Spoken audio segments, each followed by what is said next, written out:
It is in that liminal state that many chosen ones feel invisible touches, kisses that raise the hairs on their skin, intense waves of pleasure, even orgasms that did not arise from any human contact.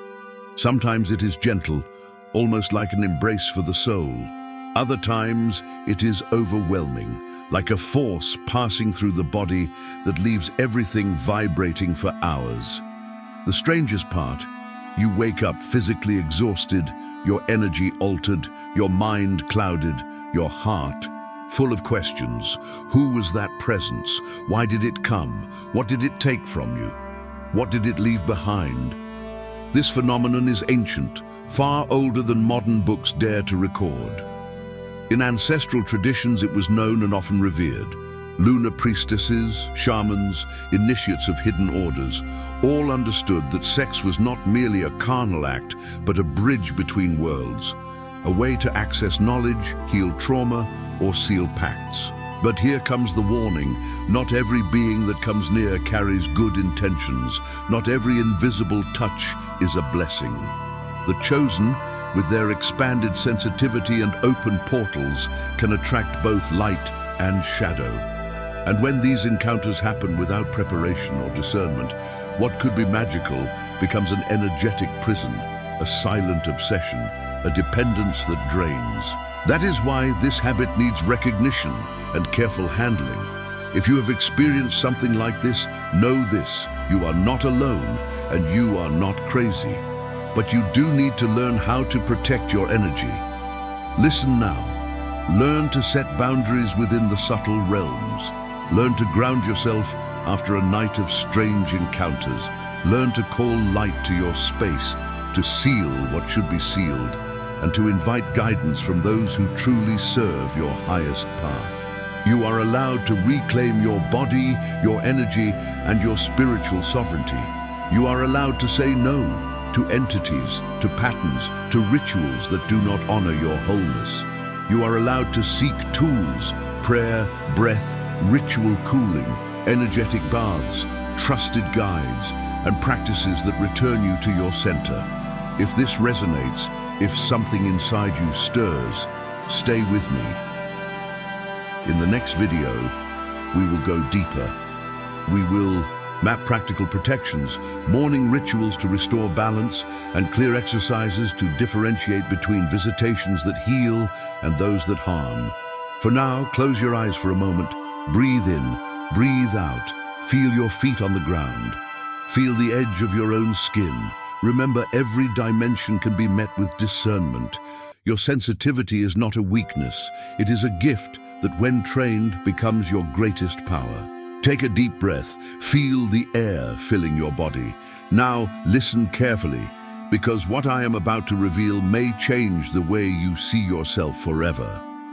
The first habit was mysterious, almost silent, and profoundly transformative. It showed us how the spiritual field can break through the physical, creating encounters that defy logic. But now it is time to uncover another habit, just as strange yet completely real: involuntary abstinence. Not the kind of abstinence you choose, not the type born out of discipline or decision, but the kind that simply happens. It freezes you without permission. It turns desire into silence. It makes every touch feel like a minefield. You know that sincere desire to connect with someone? That beautiful, legitimate, human longing for intimacy, for the chosen ones. That desire appears, it burns, and then it stops, it freezes. It dies before it reaches the shore.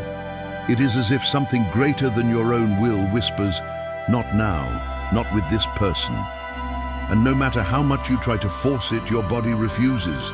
It responds with rejection, with discomfort, even with pain. It feels as if your soul itself raises an invisible barrier between you and the other, declaring, "This encounter is not ready. This energy is not safe. You will not surrender here." And suddenly everything stops. You are left with that awkward silence between what you feel and what you can actually live. Most people do not understand. They think you have a block, that you lost your desire, that you are running away. But the truth is this: there is a spiritual intelligence working behind the scenes, a force that filters every connection you attempt to make. This intelligence has strict rules. It does not allow you to merge with just anyone. It pulls you back the moment it senses that the other person is not clean, not aligned, not ready to touch you for real. But this protection comes with a price, a high price, because the world questions you. People ask, and eventually you begin to ask yourself, connection you attempt to make. This intelligence has strict rules. It does not allow you to merge with just anyone. It pulls you back the moment it senses that the other person is not clean, not aligned, not ready to touch you for real. But this protection comes with a price, a high price, because the world questions you. People ask, and eventually you begin to ask yourself, is there something wrong with me? Why can't I live what everyone else seems to live so easily? Am I broken? And that questioning hurts. It hurts deeply because there is no simple answer. It is hard to explain what you do not fully understand yourself. While the world celebrates quick relationships, attractive bodies, and restless nights, the chosen one feels trapped in a labyrinth where the body refuses to lie. Is there something wrong with me? Why can't I live what everyone else seems to live so easily? Am I broken? And that questioning hurts. It hurts deeply because there is no simple answer. It is hard to explain what you do not fully understand yourself. While the world celebrates quick relationships, attractive bodies, and restless nights, the chosen one feels trapped in a labyrinth where the body refuses to lie. It is not that you don't want pleasure. You do, you feel it, but your spirit demands something else, something real, something profound, something that transcends mere touch. Because if it is not whole, it will not serve you. If it is shallow, it will wound you. If it is empty, it will destroy you.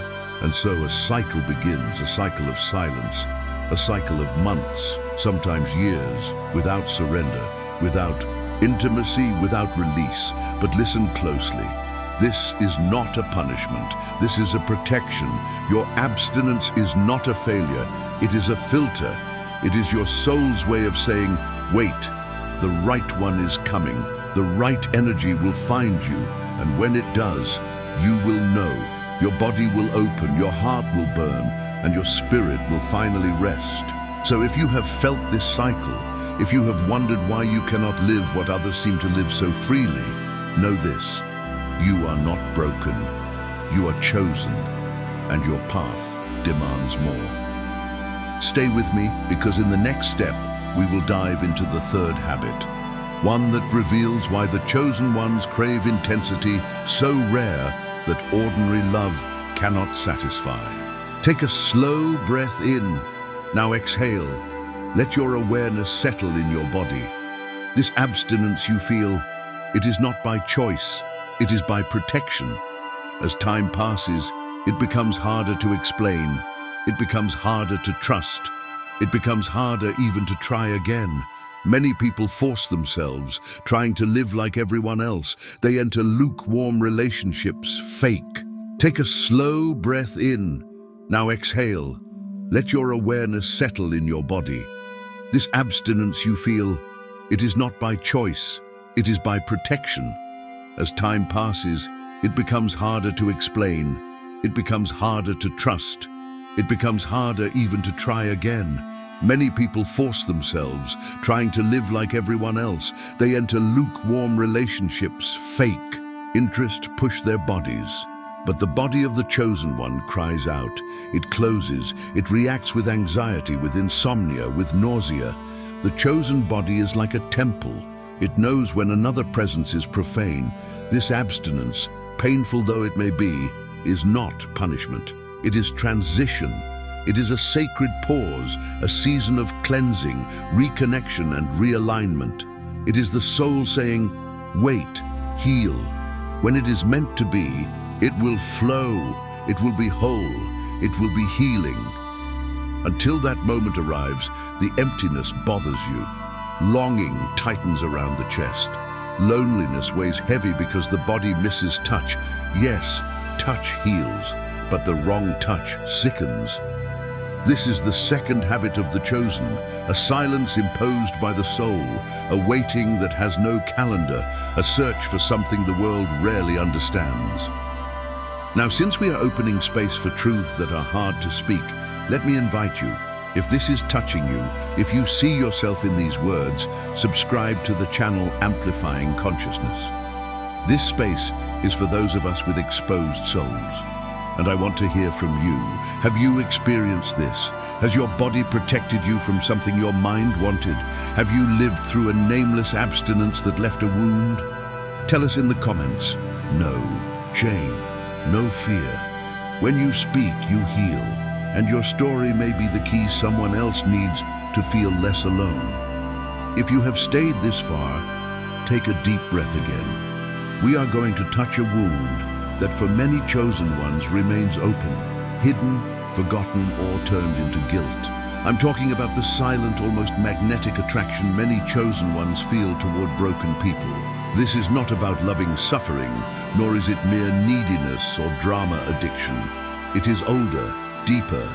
It is as if the other person's pain sings on a frequency only you can hear. Some are drawn to beauty, some to intellect. The chosen are drawn to pain, to the wounded soul, to the look that screams for help behind a smile. Something inside them recognizes a piece of themselves in that fracture. They feel compelled to reach, to hold, to fix, to mend. But this attraction carries risk. It can become a repetitive pattern that drains, that confuses healing with rescue, compassion with codependency. Listen closely. Your impulse to rescue is a noble one.